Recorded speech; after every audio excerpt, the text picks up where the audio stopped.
Soomaaliyaan loltootni Itoophiyaa seeraan ala daangaa koo seenan jechuun komatte. Dhimmi dullummaa pirezidaantotaa Ameerikaa lameenii ajandaa jabaate.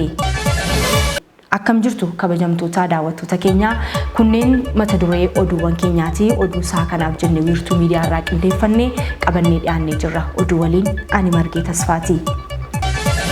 Ijaarsi daandii guddichaa magaalaa Shaggar kan bal'ina meetira 250 fi dheerina kiiloomeetira 150 qabate jedhamee guyyaa kaleessaa eegalameera.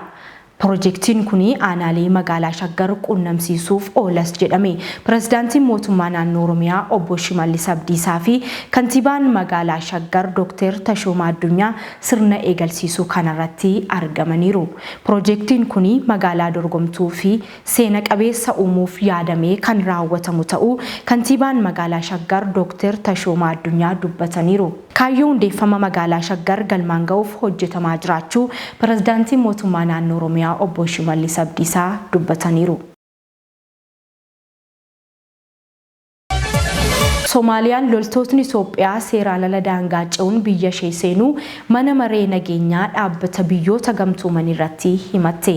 Itoophiyaa fi Soomaalilaand torbanoota dhufan keessa walga'uun waliigaltee wal hubannoo mallatteessan irratti akka mari'achuuf jiran BBC Afaan Oromoo gabaaseera. Magarsaa Baqqalaa dabalata qaba. Soomaaliyaan loltoonni Itoophiyaa seeraan ala daangaa ce'uun biyya ishee seenuu mana maree nageenya dhaabbata biyyoota gamtoomanii irratti himatte. Biyyoota ollaa walii ta'anii ol qoccolaa jiran gidduutti taateen akkanaa wayita dabalamu waldhabdeen jiru furmaata argachuu caalaa hammaachaa deemuu mul'isa. Dhaabbata biyyoota gamtoomaniitti bakka bu'aa Soomaaliyaa kan ta'an Abubakar Daahir Osmaan loltoonni Itoophiyaa kallattiiwwan hedduun daangaa isaanii cabsanii seenuu mana maree nageenyaa jaarmiyaa addunyaa kanatti himanii jiru. Akka qondaala Soomaaliyaa kanaatti loltoonni Itoophiyaa daangaa isaanii cabsanii seenuu himatan kunneen qaama loltoota gamtaa Afrikaa ramadaman miti.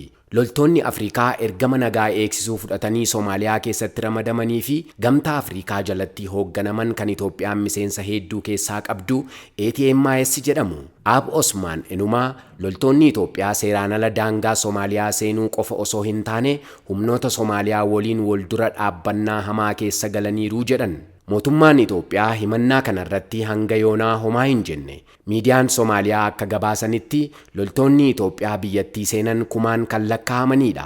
Itoophiyaan waraana gosa lama Soomaaliyaa keessaa qabdi. Tokko gamtaa Afrikaa jala kan socho'u ATMIS yoo ta'u kan lammataa waliigaltee biyyoota lamaaniin kan bobba'edha. Gamtaa Afrikaa jala yoo xiqqaatee loltoota 3,000 akkasumas waliigaltee biyyoota lamaaniin immoo loltoonni Itoophiyaa 5,000 hanga 7,000 ta'u bakkeewwan Soomaaliyaa adda addaa keessa qubatee jira.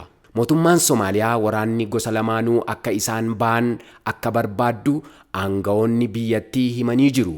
Oduun loltoonni Itoophiyaa garee Al-Shabaab adamsa hayyama mootummaa Soomaaliyaa malee daangaa Soomaaliyaa qaxxaamuranii seenan jedhu gidduu kana ijoo dubbii ta'ee jira.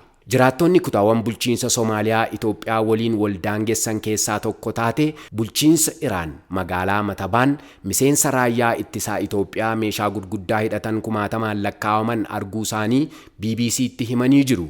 Bulchaan magaalaa Matabaan loltoonni Itoophiyaa hidhattoota Al-Shabaab ordofan hayyama mootummaatiin ala daangaa Soomaaliyaa ce'uu erga ibsanii booda miseensonni raayyaa ittisaa Itoophiyaa kun gara irraa dhufanitti deebi'uu isaanii BBC Somaaleetti dubbatanii jiru. Erga Itoophiyaan bulchiinsa mataashee dandeessee fi beekamtii biyyummaa UN hin qabaanne Somaalilaand waliin waliigaltee wal hubannoo mallatteessitee hariiroon Soomaaliyaa fi Itoophiyaa rakkoo keessa galee jira. Akka waliigaltee jalqaba bara 2024 mallattaa'e kanaan Itoophiyaan handaara galaanaa kiiloomeetira 20 argatti. Bakka isaa Somaalilaand beekamtii biyyummaa akka argattu bal'inaan odeeffamaa ture. Bulchiinsa ofiin of bulchaa jirtu Somaalilaand akka qaama isheetti kan ilaaltu Soomaaliyaan gocha kana gocha birmadummaa fi daangaa biyya ishee cabsuutti fudhachuun waliigalteen kun akka hojiirra hin oollee hojjechaa jirti. Itoophiyaa fi Somaalilaand torbanoota dhufan keessa wal ga'uun waliigaltee wal hubannoo mallatteessan kanarratti bal'inaan ni mari'atu jedhamee eegama. Biiroon misoomaa fi bulchiinsa lafaa bulchiinsa magaalaa Finfinnee bu'aa caalbaasii liizii lafa marsaa lammaffaa kan ifoomse. Qaamotii liizii mo'atan 70 ol waliigaltee xumuruu dhabuunis himamee jira. Dabalata qabna. Caalbaasii liizii lafa magaalaa Finfinnee irratti namoonni mo'atan 70 ol waliigaltee xumuruu dadhabuun himame. Biiroon misoomaa fi bulchiinsa lafaa bulchiinsa magaalaa Finfinnee bu'aa caalbaasii liizii lafa marsaa lammaffaa kan ifoomse yoo ta'u, dorgomtoota 216 mo'atan keessaa 140 hanga ammaatti liizii mallatteessanii jiru. Caalbaasiin liizii lafa yeroo dhiyoo caamsaa 20 hamma 25 bara 2024 kan geggeeffame yoo ta'u, magaalattiin magaalota xiqqaa 10 keessatti tilmaamaman iddoowwan 241 caalbaasiidhaaf ba'aniiru.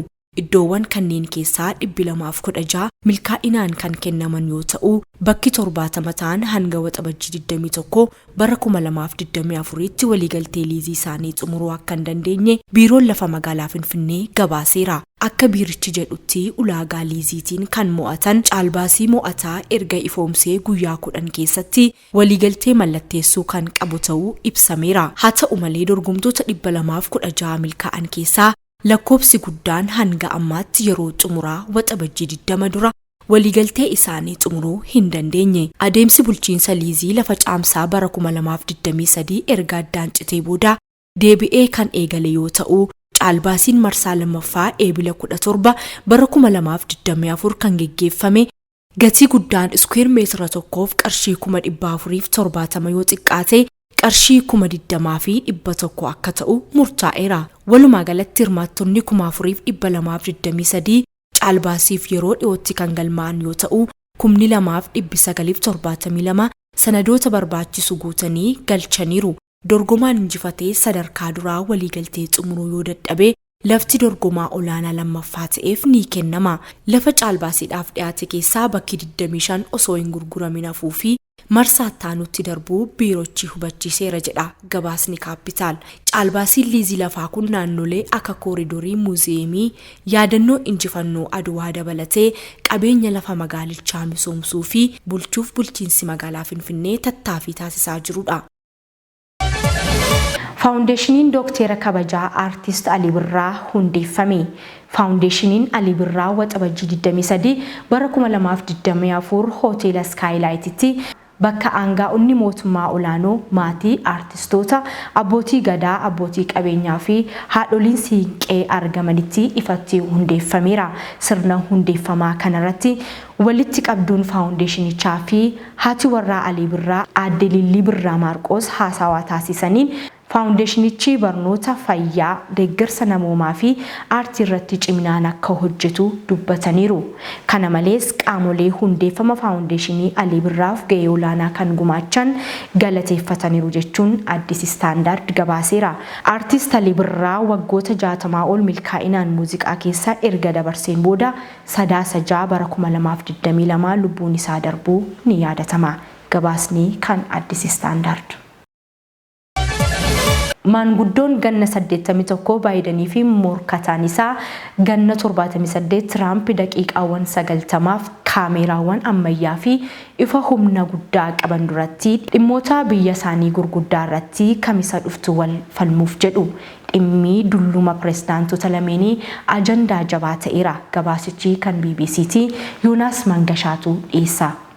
Seenaa Ameerikaa keessatti kaadhimamtoota pirezidantii lamaan umuriin guddaa akka Baayidanii fi Tiraamp hin mul'anne ammoo dhimma ijoo filannoo keessatti umuriin lamaanuu ajandaa irra darbuu hin danda'amne ta'ee jira. Kamisa dhufuu pirezidantiin amma aangoorra jiru Joo Baayidanii fi pirezidantiin duraanii Doonaald Tiraamp duula filannoo keessatti falmiiwwan taasisan lamaan keessaa isa jalqabaa ni gaggeessu. Waltajjiin kun uummanni filatu lameen keessaa eenyu fooyya'aa akka ta'e akka adda baasu gargaara jedhameera. Maanguddoon ganna 81 Baayidanii fi morkataan isaa ganna 78 Doonaald Tiraamp daqiiqaawwan 90f kaameraawwan ammayyaa fi ifa humna guddaa qabanii jalatti dhimmoota akka dinagdee fi waraana biyya lagaatti godhamuu irraa kaasee dhimmoota godaansaa fi garee dimokiraasii irratti wal falmu. Falmi kana keessatti arrabni wal xaxuun yookaan waan jedhan jalaa baduun gaaffii dullumni cimeera jedhu kaasa. Kun immoo filannoo bu'aansaa walitti siqaa ta'a jedhamee eegamaa jiru kan jijjiiru ta'a. Lamaan keessaa garuu pirezidantiin umurii guddaa Ameerikaa kan ta'an Joo Baayiden ga'umsa isaanii agarsiisuuf dhiibbaa caalutu irra jira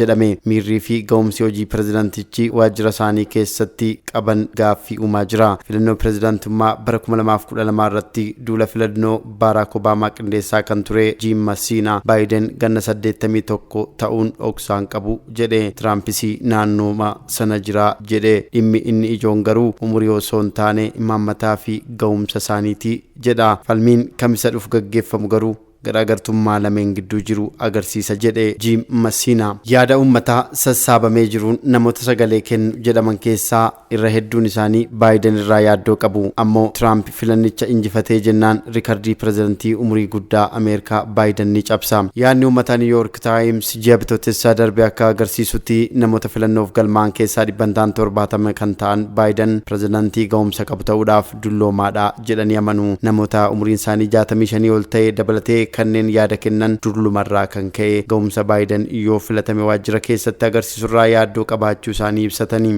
Namoota ni filatu jedhaman keessaa 42 Trumpis akkasuma ta'a jedhanii amanu. Dhimmichi lamaanuu laallata. Biden garuu ga'eera jedhe Yuunivarsiitii Virgiiniyaatti daayirektarri giddugala siyaasaa Laarii Sabato. Jalqaba bara kanaatti Biden hojii pirezidantii hojjechuuf ga'umsa qaba jedhamee hakiimota White House irraa mirkaneessituu argateera. Haa ta'u malee erga waajjira kana qabatee kaasee gaaffiin umurii irraa deddeebiin ka'aa jira. Rakkoon dulluma keessa dhufu dhiyeenya kana sirriitti irraa mul'ataa turani. Sagaleen isaa laafaa ture. Waa dagachuunis isa mudateera. Ammoo haga qeeqni isa eegan caalaatti bu'aa bayii irraa eegamu baachaa ture jedha Sabatoon. Miseensotumti dhaaba isaa ifaa fi dhuunfaan waa'ee umurii pirezidantichaa yaaddoo qaban ibsatanii jiru. Ammoo isa deeggaruurraa boodan jenne. Gareen duula filannoo Biden falmii kamisaaf qophii cimaa gochuu ibsee pirezidanticha mallee bulchuu itti fufuuf ga'umsa qabu ni agarsiisa jedhe. Biden falmii kana dursee yaada kenneen xiqqeesseen ilaaluu jedhe. Biden amma namni hedduun eeguun ol qophaa'ee dhiyaachuu danda'as jedhamee jira. Ammoo ragaa malee himata guddaa tokkotu irratti dhiyaata. Biden qoricha humna isaaf dabalu fayyadamaa kan jedhu gareen filannoo Biden himannaa kana soba jaba baasee ittiin jedhaniiru. Hakiimni dhuunfaa Trump ibsa ji'oota darbe baaseen bu'aan qormaata hubannoo isaatii guddaadha jedhe.